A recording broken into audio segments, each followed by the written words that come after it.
Hi, everyone. Thank you for coming to the Ward 6 Neighborhood Advisory Board meeting. We'll be starting the meeting at 5:30 p.m. in just about 5 minutes here.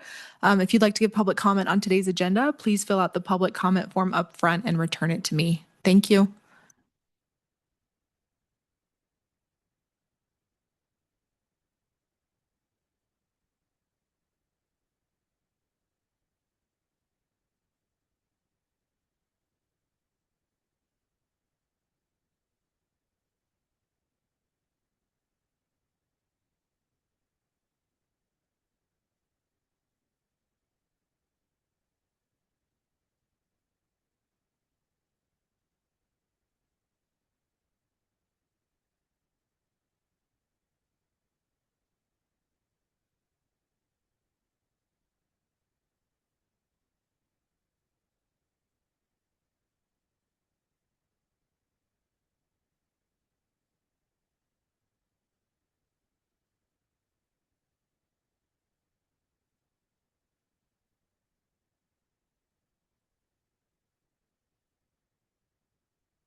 Bill, can you hear us online?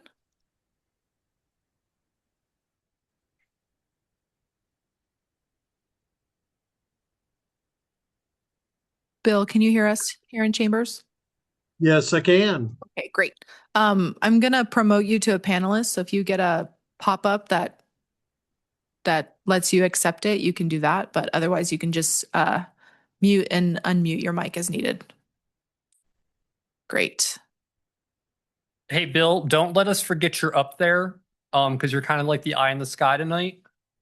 So if you need to interrupt us, feel free. We won't take offense. Okie dokie. I had to do Zoom tonight because we had another big meeting on the other Monday night for Reno Historical Society. So I had to spend much time with them as I could.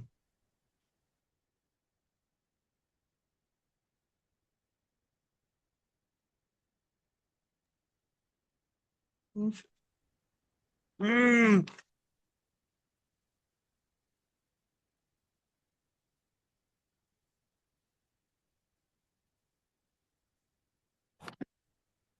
More thing happened. I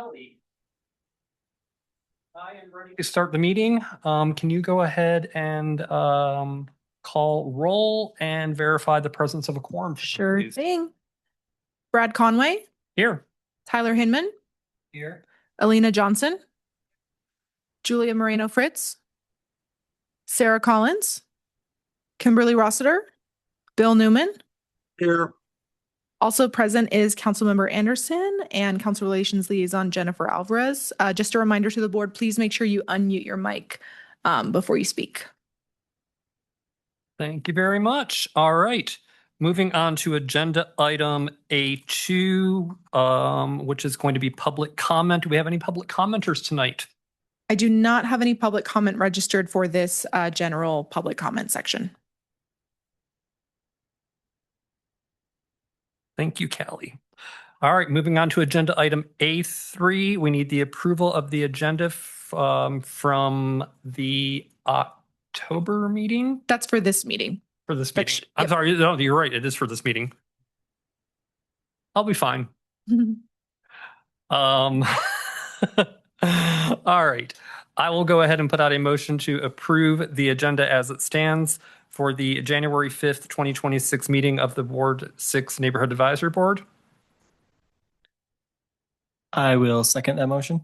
Okay, all those in favor? Aye. Aye. Opposed? All right, motion carries. Elections of officers. Okay, so we have 3 officers' positions open this evening. That is going to be the board chair, the vice chair, and the secretary. Would like to remind everybody that we did not complete really full terms going around the first time. I have very much enjoyed being your chair and would very much like to continue being your chair for 2026. I feel like I'm just now getting my groove. So if there are any nominations for chair, I will accept those now. Tyler Hinman for the record. I would like to nominate Bradford Conway for chair. Alina Johnson for the record. I second the motion. Okay, I have a motion. I have a second. Do we have any other nominations for chair? Hallie, if I'm running unopposed, does I need to go to vote? We'll just do all those in favor. All those in favor? Aye. Aye. Aye. Any opposed? Opposed? Thank you, guys. Okay. For the position of vice chair, I'm going to give Tyler a moment to say a few words about his time as vice chair, and then we'll open the board for nominations. Thank you, Brad. Well, I would just like to say that it has been an honor to serve as vice chair. I would love to continue to do so if I am nominated and confirmed by the Neighborhood Advisory Board. It is definitely a great learning experience for me, and I would definitely love to continue and perfect the technique, I guess you could say. Like Brad said, I guess I'm kind of just feeling my groove now, and would be honored to be selected as vice chair once again. And I would like to say you've been an excellent vice chair. And with that, I will nominate Tyler Hinman for, how do you say his name? Hinman, as a vice chair of the Ward 6 Neighborhood Advisory Board.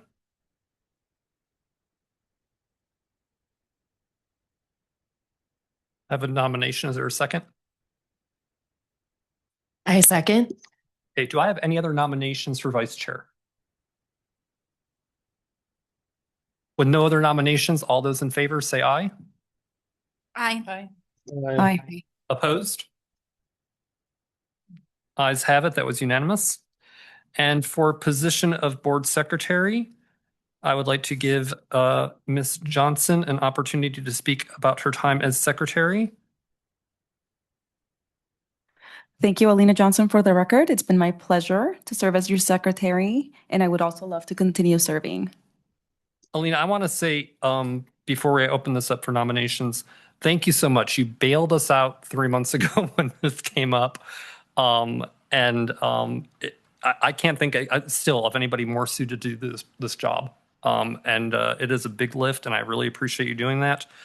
So I will go ahead and make the first nomination of Alina Johnson for Board Secretary of the Ward 6 Neighborhood Advisory Board. Do I have a second? Tyler Hinman, for the record, I will second that nomination. Okay, I have a motion. I have a second. Are there any other nominations? With no other nominations, all those in favor say aye. Aye. Aye. And opposed? Okay, that was also unanimous. Thank you very much, Tyler and Alina. Thank you, Brad. I'm saying that right. Probably not. I need approval of minutes for the October 6th, 2025 meeting. Tyler Hinman, for the record, I move to approve the minutes. I will second that motion. All those in favor? Aye. Opposed? Motion carries unanimously. All right. Moving on to agenda item A6, Council Liaison Report. Councilmember Anderson, how are we doing tonight? I think I'm doing okay. How are you guys doing? Thanks for being down here tonight. What good news do you have for us? Well, I have news that has been compiled by the most amazing team. So let's talk about what's going on in Ward 6. Thank you again for being here. Happy New Year. Tonight you're going to hear information about the South Valleys Park expansion and phase 2. That's going to be important and exciting. And you and I know how important that is, right? Steamboat RV Park and Storage Project. You're going to hear more information about that. So we'll all listen to those things. The things that I would really like you guys to be considering if you want to be engaged in, or if anybody in the audience or online is interested. We have a community meeting on Saturday, the 10th, this coming Saturday at 10 a.m. it's a Lear community meeting. I don't know how many people in the community that are listening now or that are in this room are interested and committed to what happens with the Lear, but this meeting matters and your voices should be heard if you are interested in the City of Reno's involvement in the not only ownership, protection, rehabilitation, and revitalization of the Lear. You should come to this meeting. Councilmember Anderson, for members of the public that may not be aware what the Lear is, can you give a very brief description? I am the worst person in the city of Reno to give you that description, but yes, I will. The Lear Theater is this amazing historic building on the river over on Riverside. And I cannot quote to you like people that actually have been working on this for years of all the benefits that this building has been to our community, but there are hundreds of people that are very committed to making sure that it is preserved historically and is appropriate use of not only the talents and history of the architect and the people that have performed and worked in the building, but what it is going to represent moving forward. So if you at all have a heart for this project, you should show up or be present online, please. Do you have a date and time for that? Or you have a date? Do you have a time for that meeting? It's Saturday at 10 a.m. You can join via Zoom and it's all on Reno.Gov if you'd like to. And if they want to attend in person, where is it being held? On for the record, Jennifer Alvarez. For in person, they're fully booked. They're fully booked. Okay, so Yes, so everybody's aware would they're have given fully that booked. option as And well. that's great to hear. Incidentally, loving old historic buildings, I love to hear that they're fully booked. Yes. So if anyone wants to attend, Zoom is the way. All right. So Perfect. I'm very happy to hear that it's fully booked as well.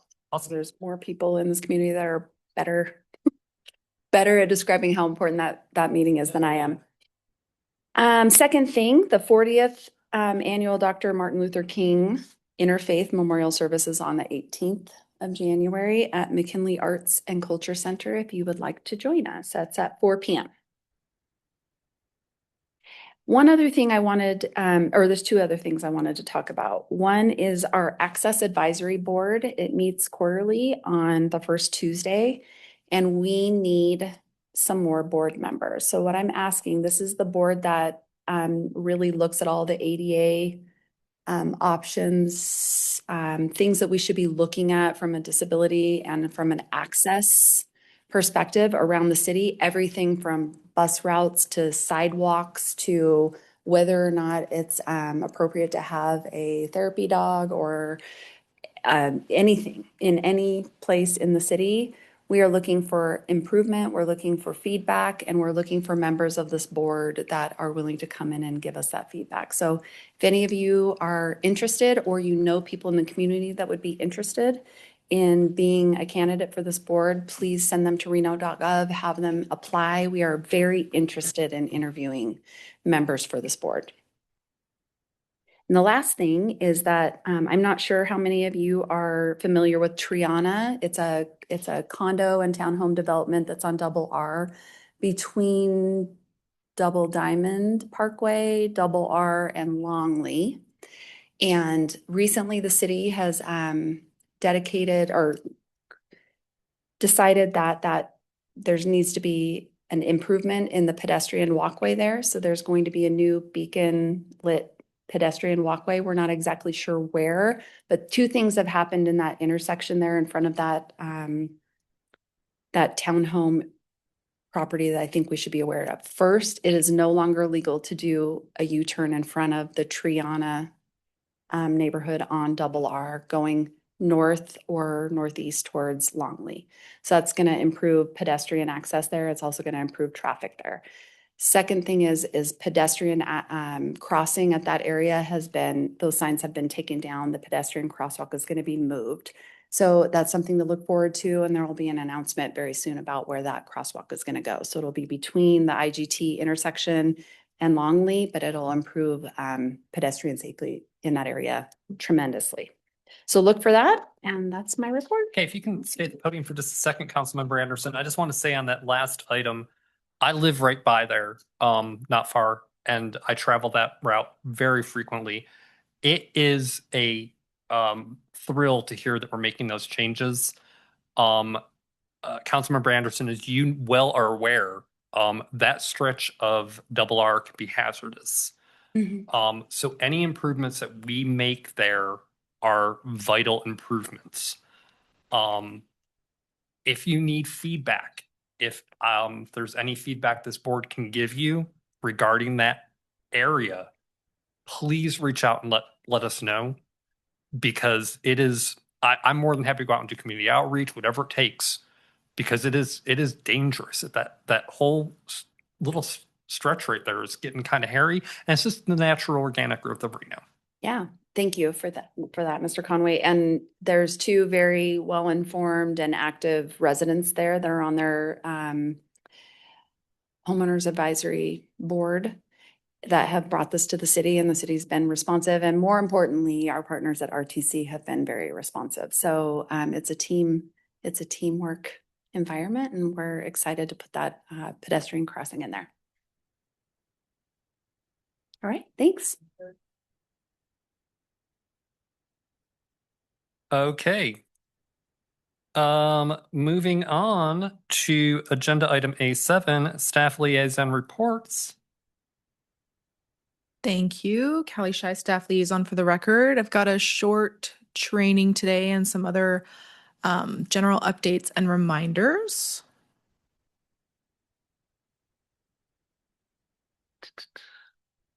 To start, just wanted to give the board and members of the public a reminder about Reno Direct. The city's non-emergency service center is here to assist you 24 hours a day, Monday through Friday. So just give Reno Direct a call, email, whenever you have any questions or a service request. A reminder for quorum, please make sure you are confirming your attendance with me or the board secretary when they reach out to you. If we don't receive a response, you won't be counted towards a quorum. I wanted to follow up. We haven't met since October, so there hasn't been too much to follow up on, but this was something we talked about at the October meeting, a request for more trees in Ward 6. So back in October, the city of Reno, in partnership with KTMB, planted some trees at Cyan Park. They also planted along Veterans Parkway north of South Meadows. And our council relations liaison, Jennifer Alvarez, has talked to the city's urban forester, Matt Basil. He's more than willing to speak to us about organizing some planning events at other parks and open spaces as long as residents request them. But he does acknowledge that there are some restrictions due to conflicts with HOAs, so just keep that in mind. Reminders for the city's newsletter to ensure you stay informed about your community, including news, events, and updates specific to your ward. We encourage you to sign up for your updated Ward 6 newsletter, as well as the City Council Agendas and Development Projects newsletter. Some board membership updates. There are currently 6 vacancies on this NAB, 2 of which are alternate member vacancies. So if you know someone who's interested in serving on the NAB, shoot them over to Reno.Gov/boards to apply. This is also where you or anyone you know might be able to apply for the Access Advisory Board. We also include your term information on there. So all you have to do is go to Reno.Gov/boards, find the Ward 6 NAB, click on your name, and your term information will appear. For tonight's feedback and public comment, our first project on the agenda is tentatively scheduled for the January 21st Planning Commission meeting. The second item on the agenda is scheduled for the February 4th meeting, and the last one is tentatively scheduled for the February 18th meeting. So with those project review worksheets you have in front of you, whether you fill them out on paper, the PDF version or the form version, try to get those in, I'd say within the next 2 weeks or so we can get those over to planning and make sure they're included in the final staff reports. Callie, I apologize. Go What for was the second item? When does that go to planning? February 4th. February 4th. Thank you. Yep. And then a reminder for our officers, there's a requirement in the resolution for one of you to submit a general public comment on these items. This is not your personal attitudes towards a project. It's just a general summary of how the NAB discussion went on a project. So the avenues of submitting public comment are outlined here. You can also always email me your public comment and I'll make sure it gets submitted to a planning commission or city council meeting. Okay, I'm going to do a brief training today, starting with a quick review of the NAB's purpose and scope, as well as a rundown on how to access the meeting materials. After that, we're going to spend a few slides talking about our updated board, commission, committee member announcements and future agenda items section. Starting with review, the resolution adopted by council provides that neighborhood advisory boards are to serve as ward-based forums for public comment and discussion on certain land development projects, as well as other community issues identified by the council liaison to the board. NABs are intended to strengthen communication between the city and the community by gathering neighborhood-level feedback on development project impacts and ensuring that public concerns are recorded. NAB members may ask questions and provide comments, but NABs are advisory bodies only and do not take votes on development projects or recommend positions to the Planning Commission or City Council. Generally, the NAB meeting structure is as follows. We begin with the introductory A items, including roll call, public comment, approval of the agenda and minutes, as well as announcements from the council and staff liaison. Section B is for development project review, which is usually the main bulk of the meeting. This is where we'll hear presentations from applicants who are bringing forward development projects. Section C is for non-development business items. We don't have any tonight, but this is, we've had RTC here, so you'll see presentations like that during the business items section. You might have noticed that section D looks a little bit different. We used to have a separate item for future agenda items. That's been combined with the board member reports and announcements item. With a couple of the NABs, we've just had kind of not a great understanding of why they were two separate items, so they've just been combined, but nothing's changed about them. During this section, you can provide updates to the board and suggest future agenda items. After section D, we have a final period of closing public comment, which is section E, and then we always end with section F, which is adjournment. As far as agendas are concerned, they're posted 3 business days in advance and distributed via newsletter. They're also available on the public meeting portal at Reno.Gov/meetings, and you'll see them under the meetings tab on the Ward 6 NAB page at Reno.Gov/boards. So what I've included on this screen is what the HTML agenda looks like. Items marked with a paper clip have attachments. So you'll see paper clips on minutes items, on development items, on business items, usually the presentations and any other supporting materials. All you have to do is click on the eye icon to open the attachment, or you can click on the cloud with the down arrow to download the attachment to your device. So now we'll move to the main kind of sub-item of the day, the board member reports, announcements, and discussion of future agenda items. I mentioned that these were previously 2 separate items, but now they've been combined. So I'm just going to take a little bit of time to go over the sorts of things that can and should be brought up during this item. To start, this item is always for discussion only, which means that the board cannot take action upon any matter not agendized on this item. Since this item is also meant to inform future discussions, board members should avoid starting lengthy discussions under this item. Open meeting law requires us to make sure the public is aware of what the board plans to discuss. So if we get too deep into a topic under this item, you might see me interrupt the conversation and ask that we save it for when the item is agendized. So what sorts of things can you bring up? Reports and announcements might include informing the board and members of the public of community events and other updates, or what's going on with any other boards that you might serve on or follow that are relevant to the NAB's work or scope. Within this item, board members can also suggest topics for business items to appear in future NAB agendas. So some examples of future agenda items could include presentations that help members provide feedback on development or updates from regional organizations or partners relevant to the work of the NAB. Like I mentioned at the start of the presentation, we're always working on ways to make your city government more accessible and transparent. Lastly, please note that all agenda items proposed by staff or board members must be approved by the council liaison to the NAB before they will be added to an agenda. As NAB members, we know you're the city's eyes and ears in your respective communities. You know what your community is interested in, and in this role, you have the opportunity to bring things that matter to the table. So there are multiple ways to go about this. To start, you can attend meetings of other city boards and commissions. If you're interested in parks, public art, or historical resources, the city of Reno has various boards, commissions, and committees that discuss these topics. If you're not able to go to those meetings in person, they are all on Zoom, and they are all uploaded to the city's YouTube page, usually within 24 hours after the meeting. As a NAB member, you're encouraged to attend these board and commission meetings and report on their work at your NAB if you're interested. Members are also welcome to coordinate with outside organizations to bring guest presentations to the board. If you've attended a presentation you believe would be beneficial for the NAB, you can initiate communication with them and see if they'd be interested in coming to the meeting. Once you've confirmed their willingness to present, you can loop me in and I will coordinate with the council member and council relations to agendize the item. Okay, for my final slide on our new announcements and future items section, I think it would be helpful to talk more about the difference between a future agenda item and a constituent issue. We haven't necessarily seen this at this NAB, but it does happen at other NABs. To distinguish between the two, it can be helpful to focus on what the NAB is designed to do. Because NAB agenda items are for discussion and information sharing and not decision making.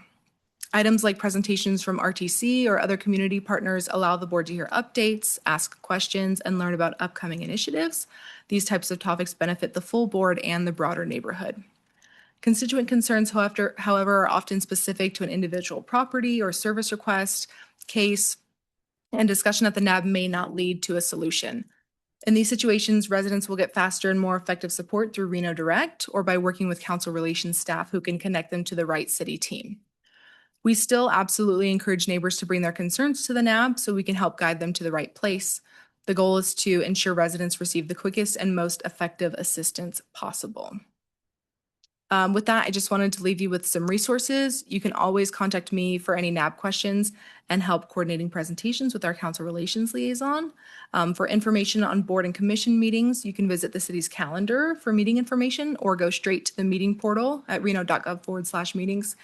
And as always, Reno Direct is always there for any service requests or general questions. That wraps up my training. Some upcoming meetings. We have Planning Commission this Wednesday here in Chambers at 6 p.m. City Council next Wednesday at 10 a.m. And our next NAB will be February 2nd at 5:30 p.m. Happy to answer any questions if anyone has any. Thank you, Callie. She gives the best presentation, doesn't she? You flatter me.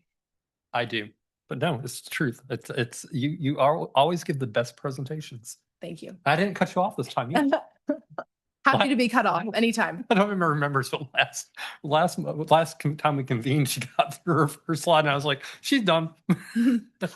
Okay, moving on to agenda item B, which is going to be our development projects. We're going to jump right down to B1. For the record, this is going to be agenda item LDC 26-00027, the South Valleys Park Expansion Phase 2. Just very briefly, a request has been made for a major site plan review for the disturbance of a major drainage way. If I'm not mistaken, these folks have been in front of us before, so I'm kind of excited to see what they have for us tonight. Do we have anybody here to present?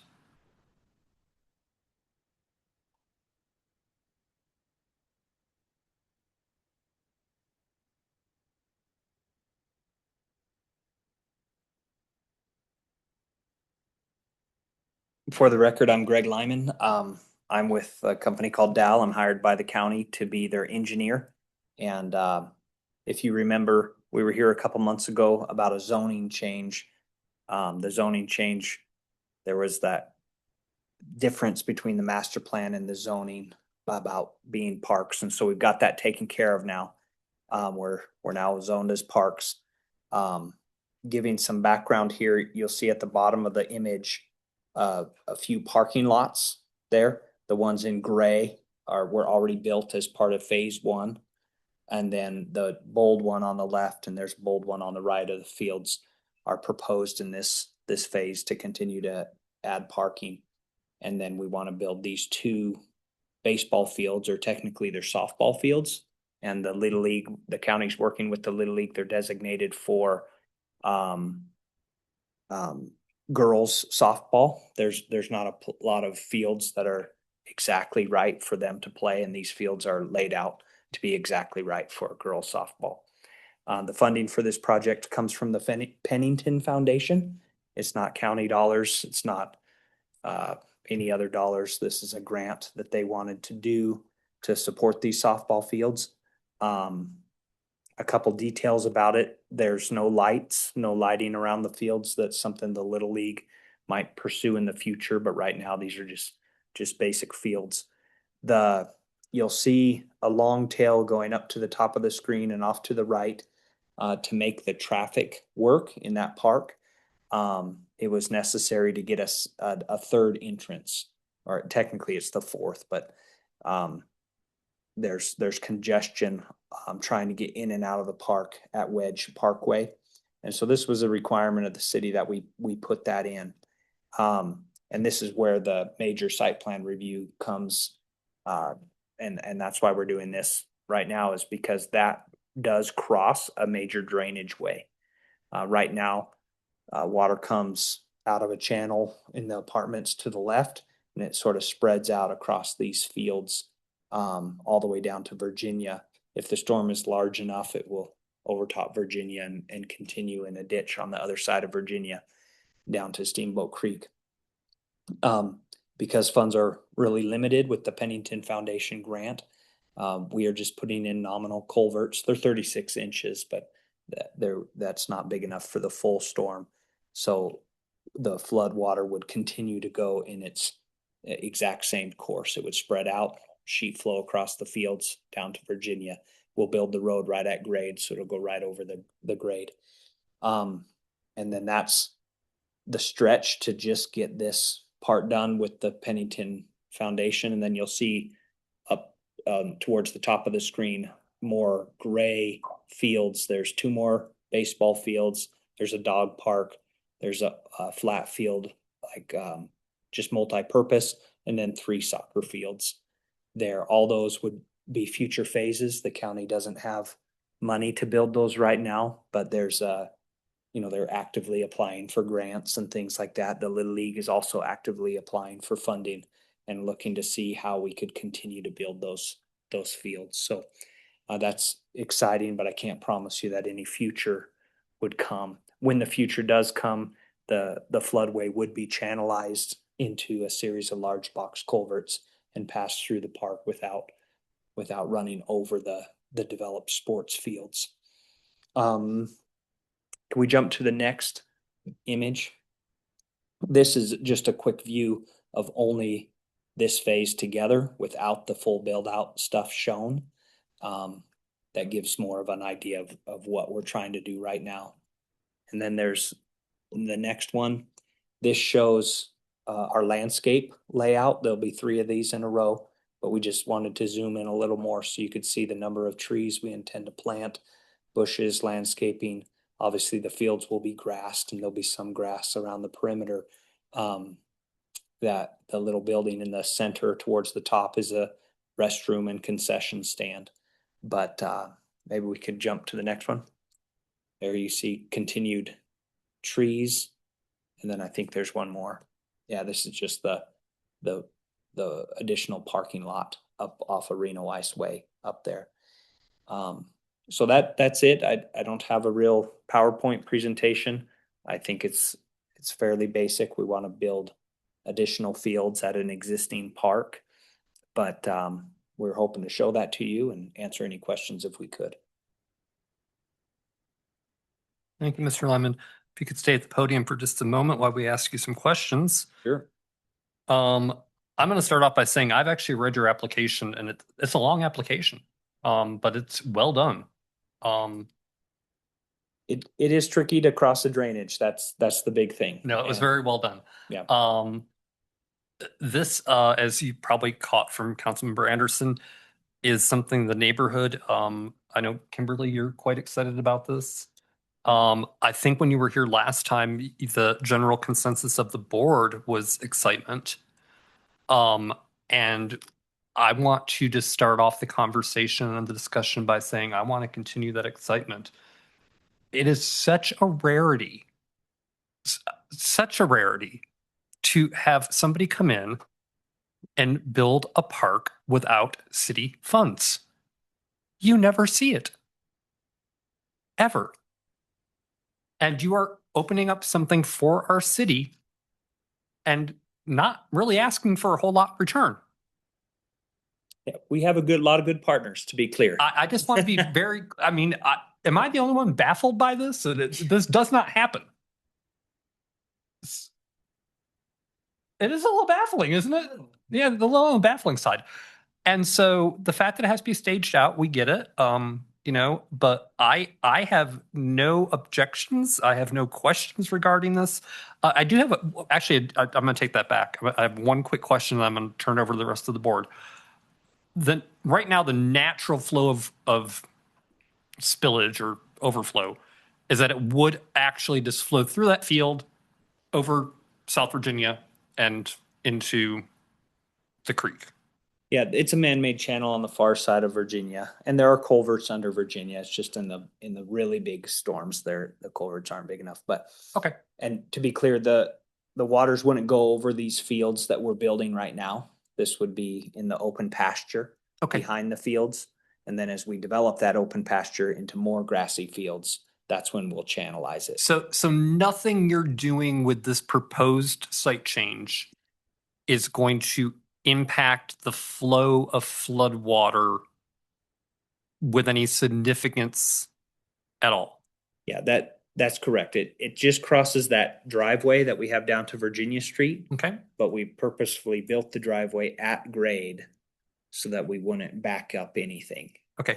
And the next thing I just want to bring up very quickly is you mentioned that the plan does not include lighting, which actually I went back and looked and it does not. But that's something they could ask for in the future. How close is the nearest residential building? Well, there are some, that trailer park, it's not zoned residential. And I guess in the recent code, there's been some code changes addressing trailer parks or mobile home parks as if they were zoned residential. So the true zoning would be on the other side of Wedge Parkway. So that's up Reno Iceway and across the street. There's residential homes over there. But treating the multi-use zoned mobile home park as residential, then that is the property directly north of us. And so we're going through this process, but we also submit for a building permit, right? And we have permit conditions to put up a fence to avoid any headlights and some additional landscaping up to protect headlights from getting into the mobile home park. But it is just north of us. If you want to put the screen up, I could show you. Yeah, if you could you pull that screen back up for us again, please? If we could go to image number 1, the build out phase. Yeah, so you can see that row of little buildings. Down in the lower left? Is that where I'm looking? The top. Oh, at the along top. Okay. So it's labeled there, the Pioneer Hills Mobile Home Estates LLC. Got it. Those are the ones that Okay. are not zoned residential, but we're going to treat them as if they're residential. Okay. And that when the road comes up and then makes a right-hand turn to get down to Virginia through the fields. Yeah, my only recommendation would be just keep, and you're doing it already. You're treating it as residential, and I appreciate that. And that'd be my only recommendation. I have no other comments on this. I'm going to make sure we don't forget that we have an eye in the sky tonight. We've got Bill on Zoom. So, Bill, I'm going to turn it over to you if you have any questions or comments, and then I'll run it down the dais.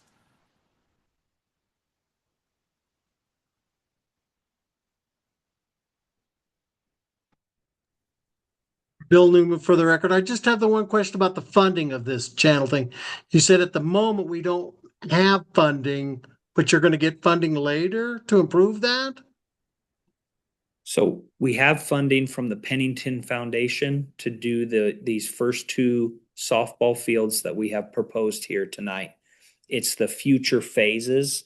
Eventually, we want to build many more fields out there that are not being proposed tonight. We don't have funding for those future phases at this time. Okay, so there's no immediate threat of flooding. Correct. Okay, then I'm good. Thank you, Bill. I'm going to run the dais from my left to our right. We're going to start off with Julia. Julia Moreno Fritz, for the record, I don't have any questions. I think you had a great presentation and you laid out everything pretty clearly. And I think it's great. Like you said that this is fully funded without county or city funds. I think that's amazing. And I totally agree. It is a little baffling, but it's great that it's happening. Thank you. Thank you. Sarah Collins, no questions. Alina Johnson for the record. Greg, thank you for your presentation. We've enjoyed it and we appreciate the transparency and all the details and the thoroughness. It helps me look at the maps and understand what's going on. So I appreciate it. I don't have questions. Thank you so much. Thank you. Greg, thank you so much. Vice Chair Tyler Hinman for the record. I don't have any questions at the moment, but I would like to comment that I am grateful to see that this is a privately funded public park that you guys are building for the community. And also would like to say that I loved seeing the amount of trees that are proposed. I absolutely love trees, love looking at a forest of trees. You know, if that sounds a little weird, but I think they're absolutely beautiful. So to see that many being proposed and planted, I think that's really great. Thank you. Thank you. Kimberly Rossiter, would you pull up the 3rd picture, please? I think that's the one I had a question on.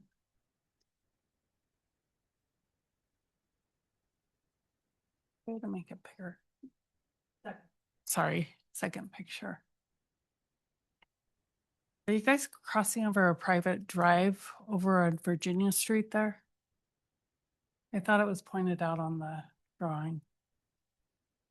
The city asked us to label the driveway access road as a private access as Private. opposed to it's not city owned, but it would be county owned or Oh, county okay. I park was like, owned. so did you Yeah. get an easement from a private landowner? I was like, okay, who owns that? It's an existing access road. It's just gravel right now. So Okay, you I can just thought it drive was a private landowner that you had to get an easement from, so I was just curious. It was more curiosity from me.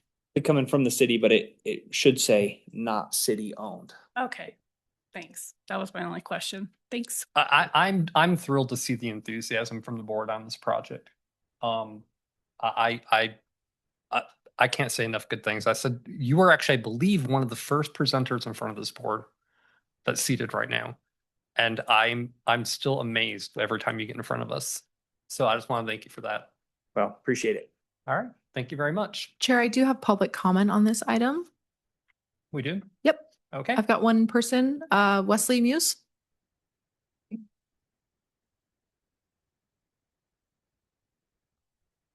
All right. Good evening, members of the board. Can you say your name for the record? Yes, my name is Wesley Muse, for the record. Thank you. And I'm here today on behalf of the Washoe Little League Board of Directors. I'm a dad of two girls who have been in the league for a number of years.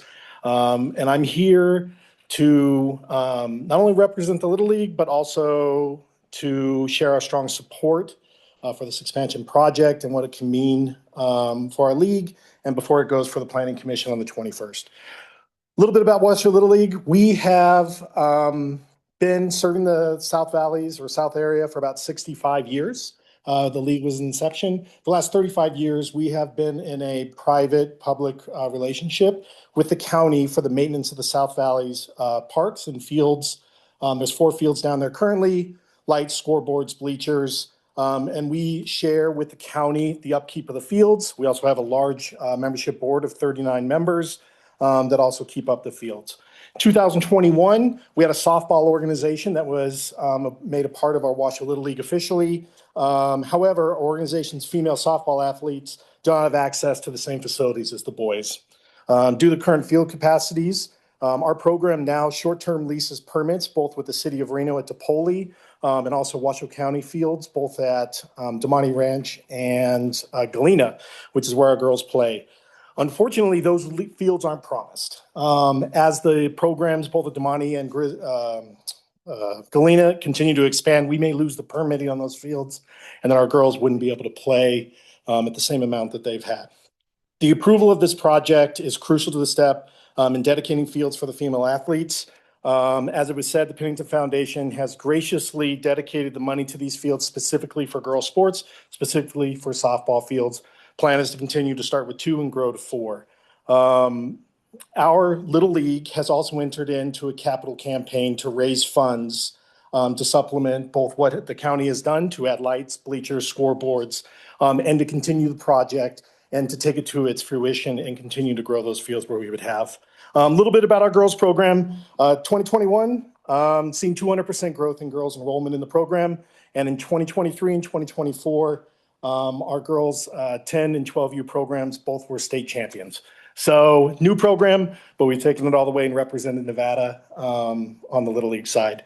So again, despite the success of the program, our girls are operated on borrowed fields, no restrooms, no basic amenities, and this is an opportunity for an equitable experience for our girls. So thank you so much. Is it Muse? Mr. Muse, yes. I want to thank you very much for your public comment. And again, I think the enthusiasm, you just really driven the enthusiasm for this project home. How old are your girls? I have a 12-year-old and a 9-year-old. So my oldest daughter she can play one more year in what they would call majors, which is the highest level program in the Washoe Little League. And my youngest is what's called minors, which is very just exciting. Very exciting. You're a proud dad. I can see that. Thank you very much. Yep. Okay. Any other discussion from the board? All right. Very quickly, Callie, you just do you need one of us or all of us to submit on this? Just one of the officers. Just one of the officers? Okay. I will, does anybody want to take this? You want to take it? Or you want to take it? No, I'll take it. All right, I'll take it and I will submit the worksheet. I am going to be, just before I close this out, because I want to make sure we remain on the record for this. I am going to be expressing that the board is extremely excited about this project on my worksheet. Is that acceptable, Allie? Sounds great. Okay, You perfect. can submit, so just for clarification, you can submit public comment separate from the worksheet. So the worksheet can kind of be like your feedback, what should, maybe if there was something, I think they should change this. I think they do this really great. The public comment, it could be something as simple as an email. So it's kind of separate. Okay.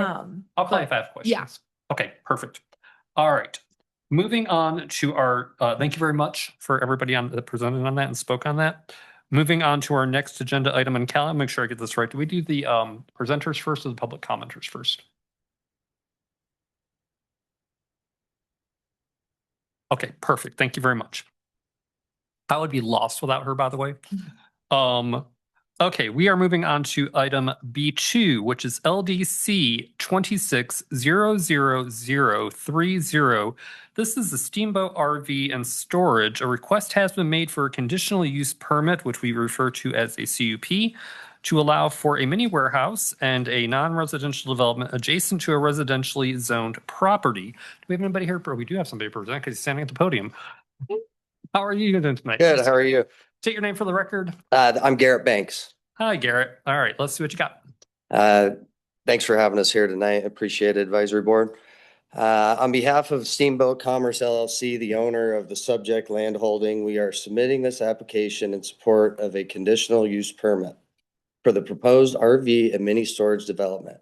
The project site consists of approximately 9.47 acres and is identified as APN 017-011-33.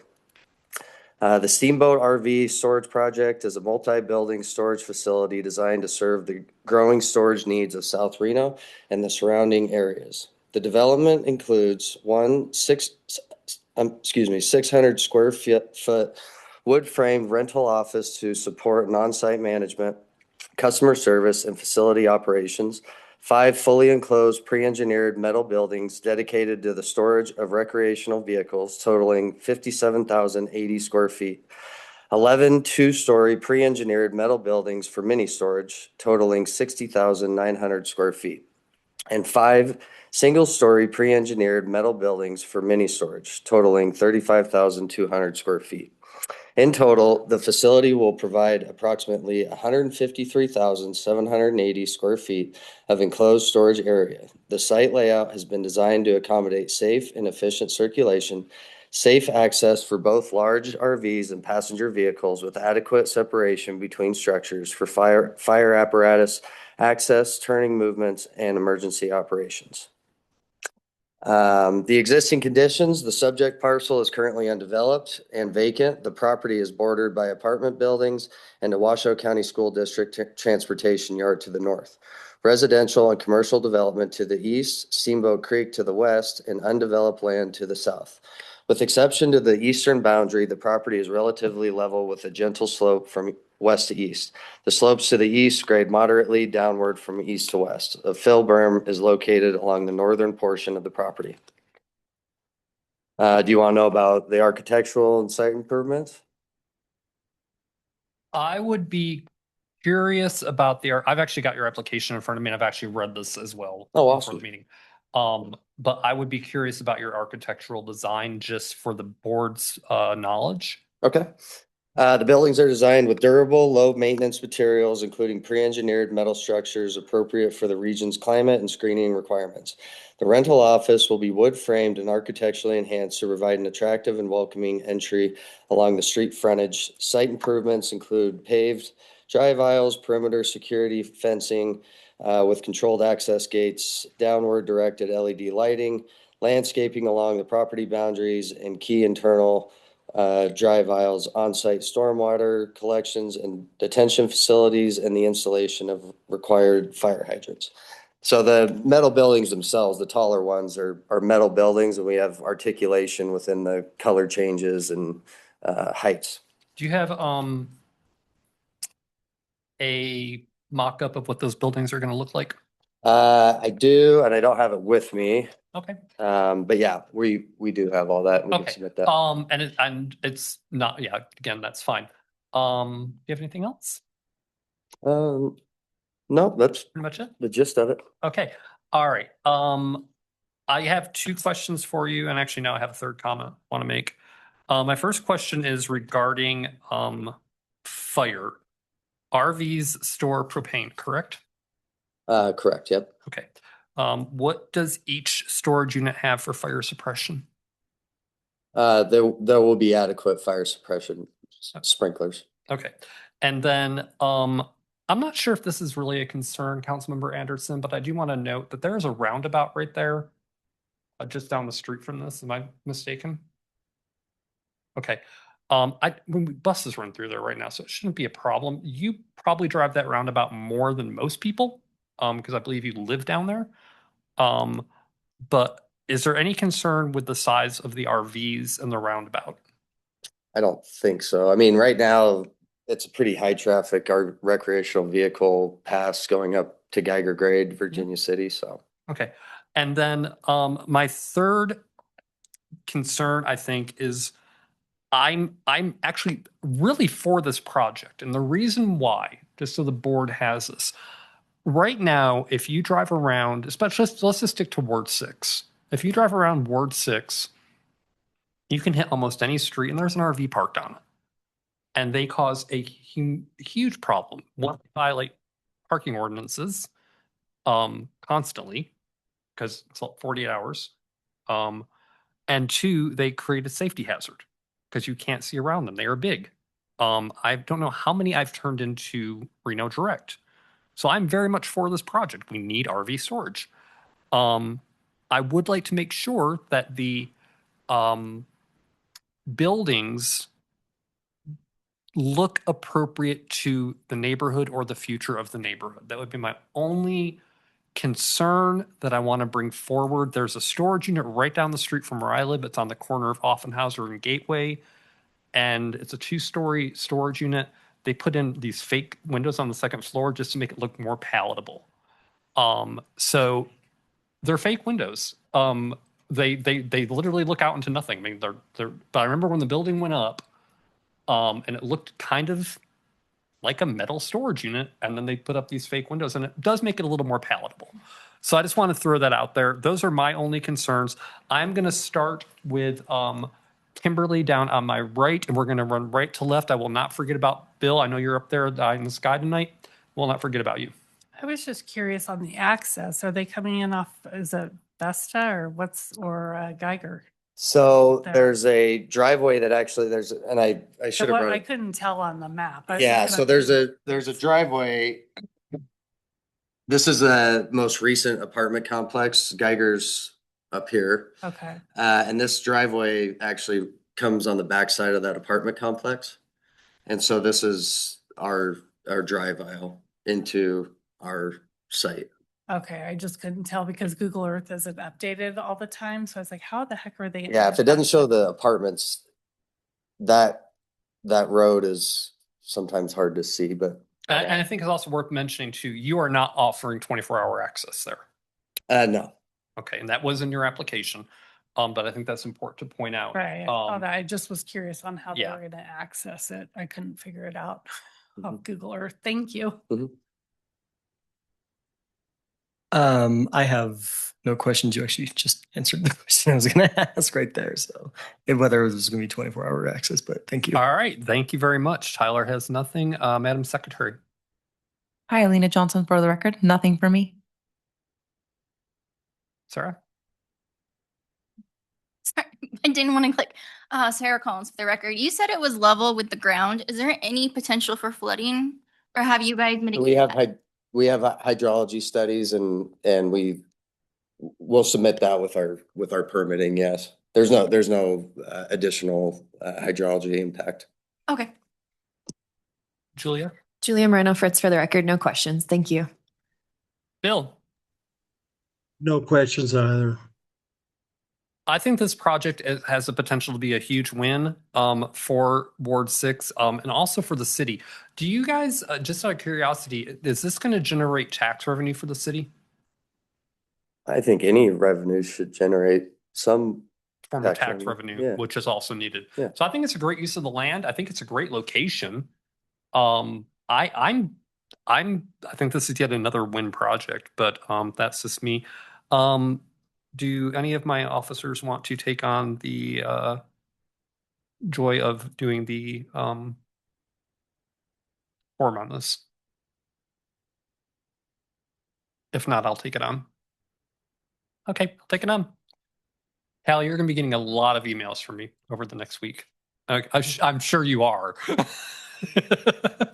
All right. Thank you very much for your time. Do we have any? You said we have no public comment on this. I do correct? not have any public comment for this item, no. All right. Perfect. Thank you very much. I appreciate it very much. All right. Moving on. We have one last item here that we are going to go over as a development project.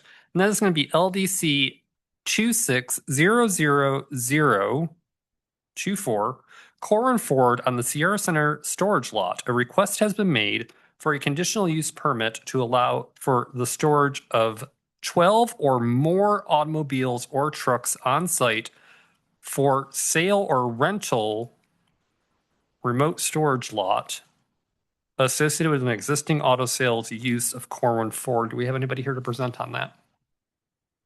I don't believe we have anyone here. Staff did not receive a presentation.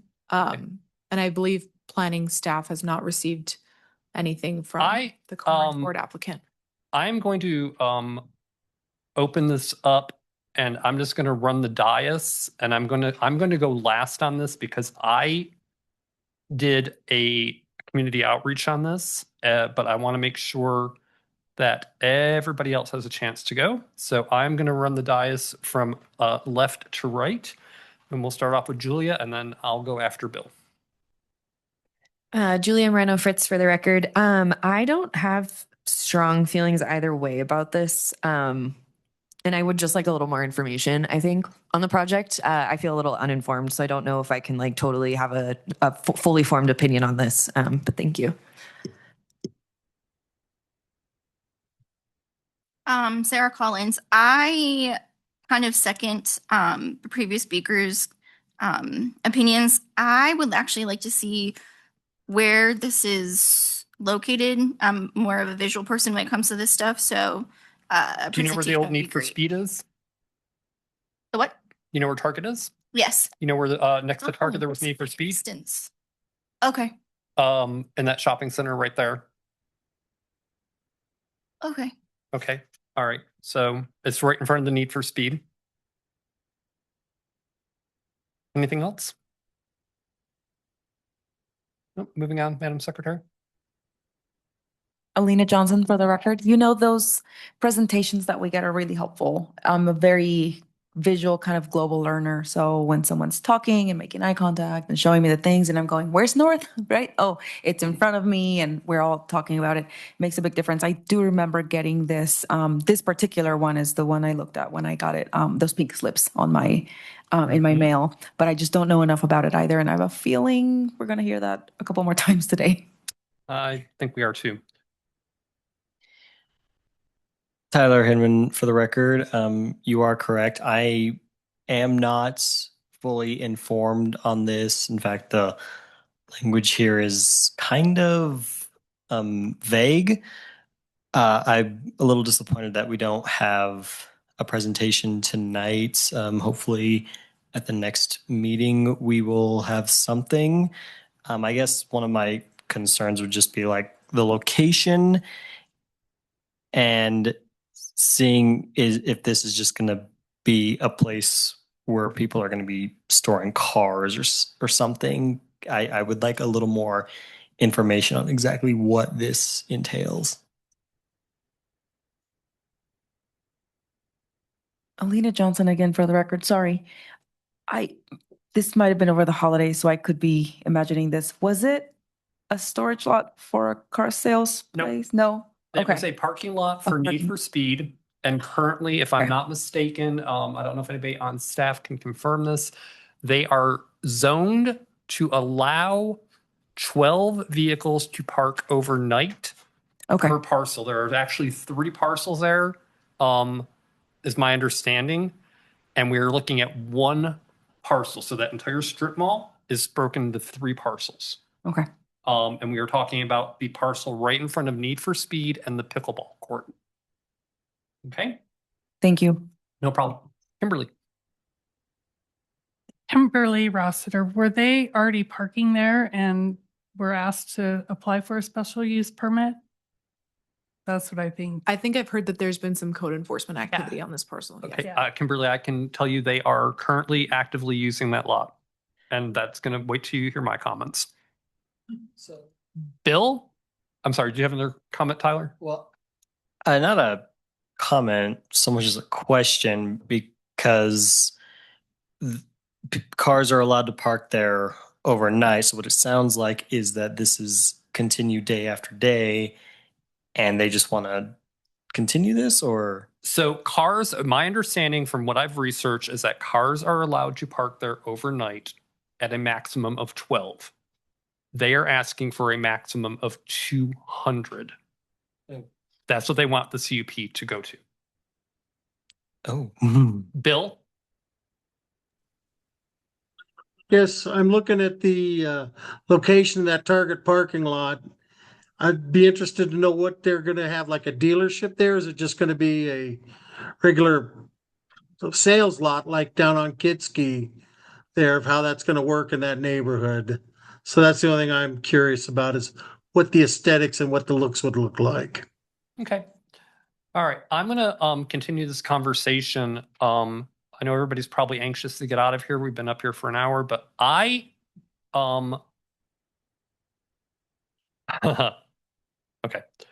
Councilmember Anderson, I need you to listen, probably more than I've ever asked you to listen in my entire life. The master application and the project narrative both state the vehicles are not displayed for sale and not being sold on the property. However, there is signage up that says, see something you like and we'll send somebody right over. So it sounds to me, I might be crazy, and when it comes to the legal aspect of this, when I go car shopping, the minute I look in a window of a vehicle, that is when the shopping begins. Furthermore, the current parking limit is set to 12 cars overnight. The CUP, as requested, has an increase to 200 cars. That is a 1,566% increase in parking. I did community outreach. I actually started calling and visiting businesses just to ask them what they thought of this. Because really, again, we're not the decision-making board. We're here to be the voice of the community. I couldn't find a single business in favor of this. Not one. Not one was even neutral on it. And I just kept it to that strip mall and the kind of, it's not really a road, but the little businesses kind of in the section across all the way down to the bank. But not a single one. I did hear concerns from your constituents, Ms. Anderson, Councilmember Anderson. There are concerns regarding security. Signage is encouraging people to look in the windows of cars in a retail lot. That is a major concern, and I share that concern. I'm not sure I would want to park my car at Target when there is signage encouraging me to look in the windows of vehicles. I personally drove by there, and there already appears to be lot creep.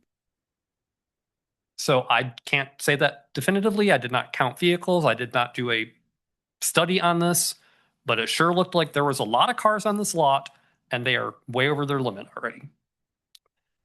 They submitted a parking analysis. I would like to know who conducted it. And I share the rest of the board's concerns that there is nobody from Corwin Ford here to discuss this with us tonight. Not a single individual or the individual that owns the parcel. That's actually shocking. I thought certainly somebody out here would be there. But it states in It states in the parking analysis, 6895 Sierra Center Suite B is currently not occupied, which is true. Need for Speed has closed, or they've moved. The owner of the property has no intention of leasing the property during the duration of the conditional use permit. Here's the fun thing. Conditional use permits move with the property. They are forever. They are am I wrong about that? Aren't they in perpetuity? Once we apply a CUP, we don't take it away. Is it correct, Councilmember Anderson? Thank you. Okay.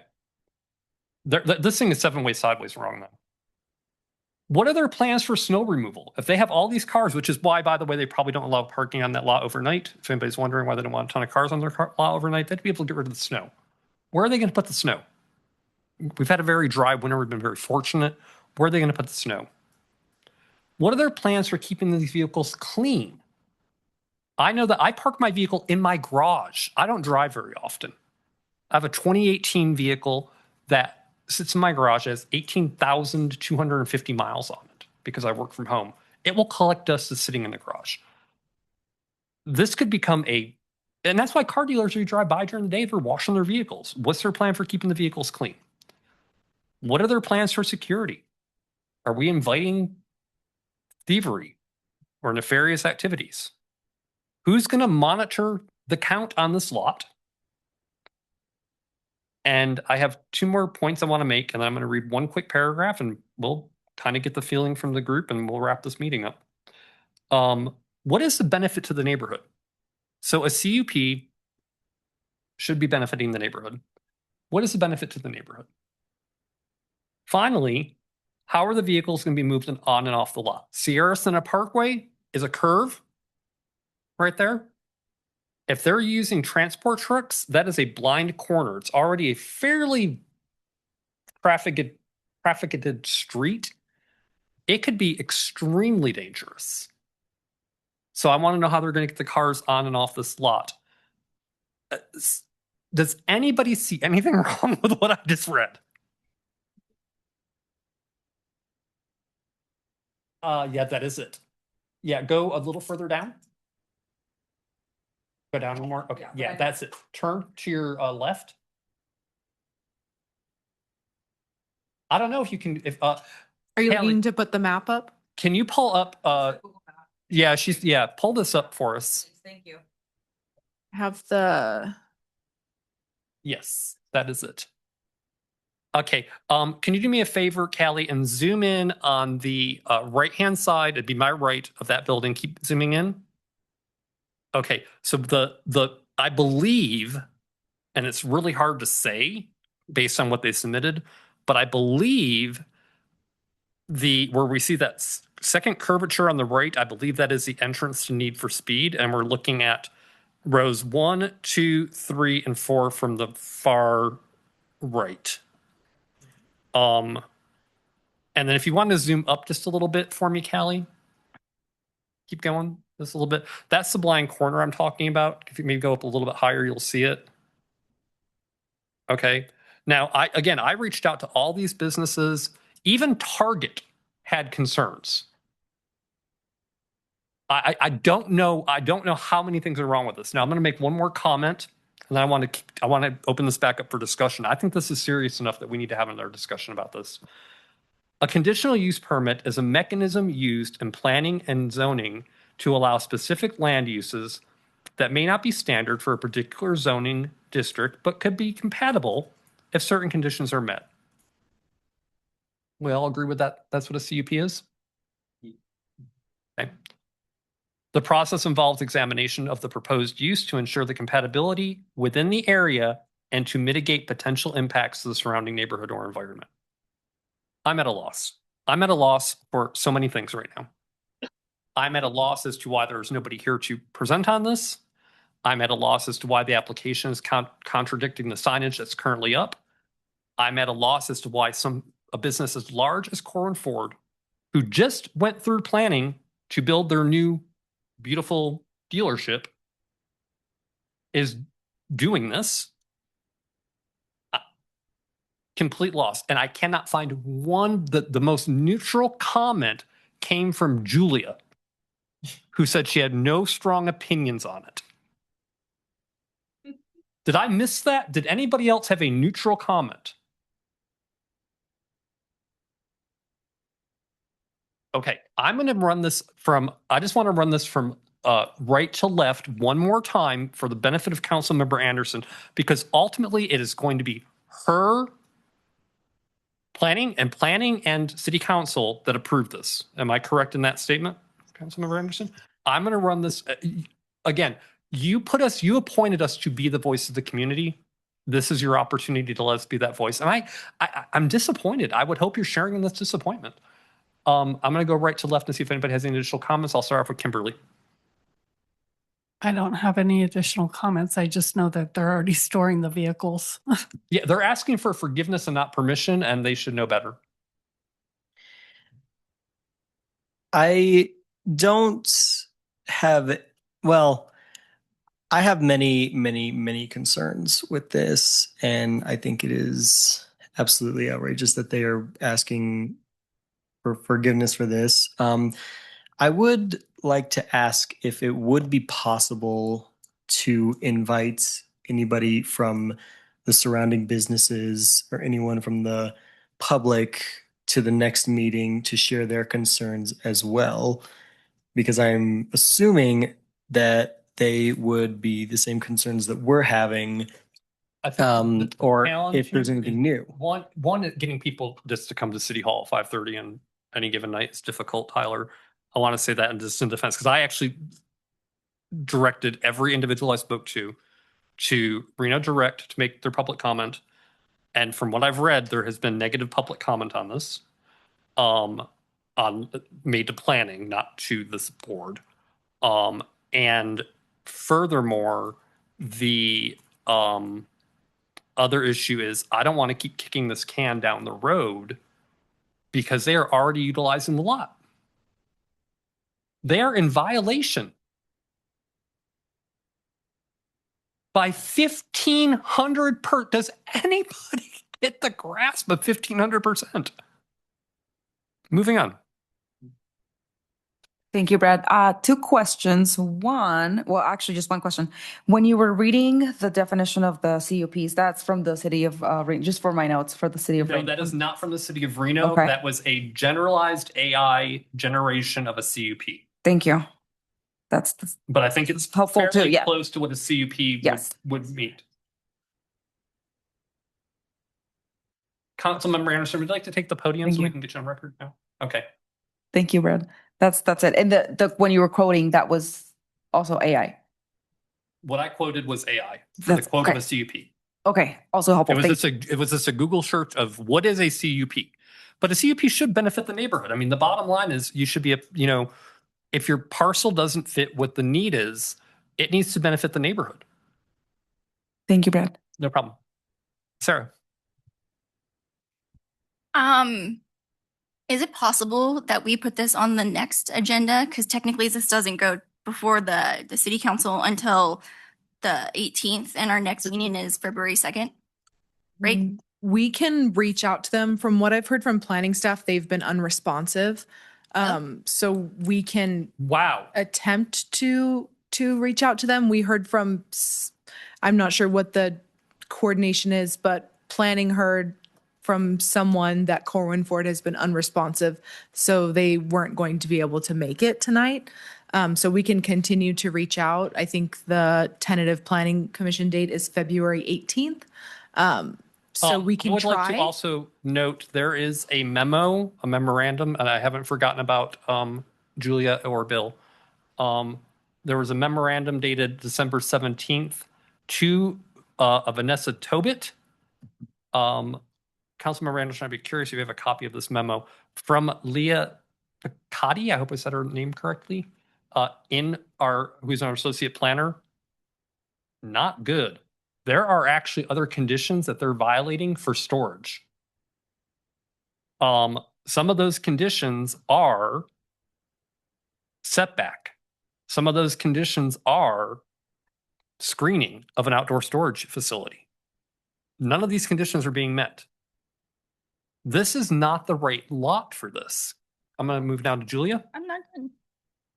Sorry. If sorry. we can't get someone from Corwin Ford, is it possible to get someone from code and enforcement, since it seems like there's some miscommunication? I think we can reach out to code enforcement to see what the specific situation is, and we can relay that to the board. I'm not sure we'll be able to get Nope, a that's- representative here. That works for me. Thank you. Yep. Julia Moreno Fritz for the record. Yeah, given what we've gone through and discussed and what the work that you did, and thank you for doing that and talking with business owners to kind of boots on the ground work there. I think it is a terrible idea. And I have noticed, I live down the street, so I didn't put two and two together, but yeah, they're already storing vehicles there. So this is very much asking for forgiveness, which I just think is poor behavior. And to be clear, they're not just storing. These are not just, I want to be really clear. There are actually pictures they submitted with their application. So if you guys want to go pull the application, it's kind of fun to look at. They submitted pictures of the vehicles on the lot already, which I think is amusing. But they are a variety of everything from those kind of like commercial trucks to Ford Broncos, Ford F-150s. Don't get me okay. Bill? I wasn't totally I'm finished. sorry. I'm Sorry, Bill. Sorry. Julia Moreno Fritz for the record. Yeah, I totally agree with you. I do think it's a bad idea. I just have one question. How will we enforce them removing the vehicles if this doesn't go through? I'm assuming that there's a process in place, but I'm just curious because it is a lot of vehicles. So That would be on code enforcement, wouldn't yeah, it? Yeah, so, I think they have code enforcement cases open. So Okay. there is so it's already an in enforcement like, got process it. happening. Okay, cool. I'm just curious. Thank you. Bill? He's not touching this with a 10-foot pole. Bill, I need to, just out of curiosity, are you neutral on this project? Are you for this project, or are you against this project? I am neutral. Okay. All right. All right. That being said, staff, what I would like to throw out there, and I think part of being on this board is being a good community member and being a good neighbor. We have a situation where surrounding businesses, we need to take that very seriously. We need to take, there's Microsoft is over there. There's, I think Salesforce is over there. I didn't even go to the other side of the street. We need to take all those business, Home Depot's right there. We need to take all that into consideration. I would like to throw out that when you're making your outreach, Callie, and which it sounds like you're going to do to planning, let them know if they can get a hold of somebody from Corwin, they are free to give Corwin Ford my phone number. And what I will do, and what I will offer, is to meet with Corwin Ford and try and find something that's more palatable in Ward 6. So I will do that off the record. I will not represent the city of Reno. I will not represent this board. I will simply do it as a favor to Corwin Ford. But right now, I feel like this is I never thought this would happen. But I think this is a train wreck. The application has loopholes in it. They're saying they're not going to be able to lease out the old Need for Speed while they're using this for storage. And that, as long as the conditional use permit is in place, they'll never lease out Suite B again. That's no revenue for the city. There's so many things wrong with this. So I'm going to wrap it up with that. I appreciate everybody's feedback. Thank you very much. I appreciate you guys letting me get up on a bit of a soapbox over that one. All right. And I would like to see somebody here at the next board meeting. That said, do we still need to do a worksheet on this? You're more than welcome to. But if we skipped it until the next meeting, would we be We okay? can't promise it will be on the next meeting. We'll reach out and we'll try. But if you remember, this is the item we had on in December when we canceled And that's what the I'm saying. It's day, been kicked around, guys. the meeting of, and they were, I think at that point they had more work to do, so that's why they didn't come in December. But now The only because other of- thing they added to the application from the December meeting was the memorandum that came from the associate planner. Yeah. Nothing else is in the So application. I would recommend, given your thoughts, I would recommend submitting a worksheet now. Okay. Especially because if it does go forward, this just gives planning more time to understand your thoughts and your concerns. And then if they do come in February, then you have another chance to provide more comments. Okay. That's what I would recommend. Okay. And I just want to make sure I'm very clear. Everybody on the board, with the exception of Mr. Newman, who is neutral, is now kind of concerned about this project. I see your hand up. Yes. You want to make? Same. Which is why I was asking. Okay. Neutral. Okay. All right. So, all right. But we still have nobody for this project. All right. Okay. Let's move on to item D, which is going to be board, commission, committee member reports, announcements, and discussion for future agenda items. I do actually have one really quick item here. I want to thank Jennifer very much for arranging the visit to the Public Safety Center. Bill and I had a chance to go tour that. Bill, that was fantastic, wasn't it?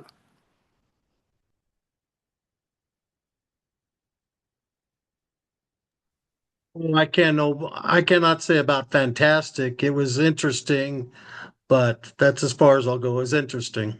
I was in awe. I loved that building, and the Chief Nance is just fantastic. So Jennifer, thank you so much for taking care of that. That was awesome of you to arrange that. If you guys ever get a chance to go meet Chief Nance or tour that center, it's definitely worth the time. Okay, do we have any additional public comment this evening? There were nothing else for item D. Just Okay. want to double check. No, I'm sorry. Anybody have any additional item Ds? Thank you very much, Kelly. I would be lost without you. All right. All right. Moving on, any additional public comment this evening? Nope, no public comment registered. Okay. With that, I will make a motion to adjourn the January 5th, 2026 Ward 6 Neighborhood Advisory Board meeting. Can I have a second? Tyler Hinman, for the record, I will second that motion. All those in favor? Aye. Aye. Opposed? Meeting adjourned. Thank you, guys.